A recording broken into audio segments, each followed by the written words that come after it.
যখন কোনো খাবার খাবেন তখন সেই খাবারটাকে খুব তৃপ্তি করে খাবেন।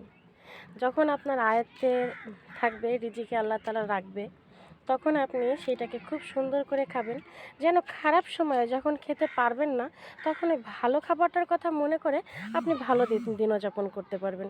যে না কোনো দিন আল্লাহ তাআলা আমাকে এত ভালো কিছু খাওয়াইছে, এত ভালো কিছু খাইছি, আজকে না হয় নাই খাইতে পারলাম। ঠিক জীবনটা এরকম। এই খারাপ সময়ের ভিতরে আপনার আশেপাশে কিছু মানুষ আসবে, আর ভালোর ভিতরেও আপনার আশেপাশে কিছু মানুষ আসবে।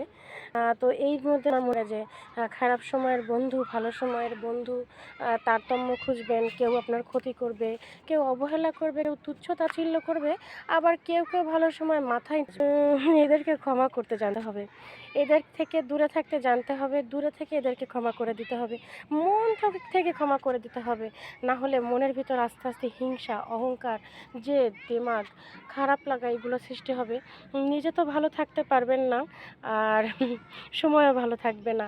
আপনার অহংকারে আপনার ভালো সময়গুলোর সময়কাল খুব পরিমাণে কমে যাবে। তো যখন খারাপ থাকবেন, খারাপ সময়ে আপনার সাথে যারা যা করেছে, যতটুকু যা করেছে সব ভুলে যাবেন। তাই বলে বলছি না তাদেরকে আপন করে নেবেন, আপন করে নিয়ে বুকে টেনে নেবেন। তাদের থেকে দূরে থাকবেন, দূরে থেকে তাদেরকে ক্ষমা করে দেবেন। তাদের প্রতি যদি কোনো দায়িত্ব কর্তব্য থাকে তাও পালন করবেন, কিন্তু ক্ষমা করে দিবেন।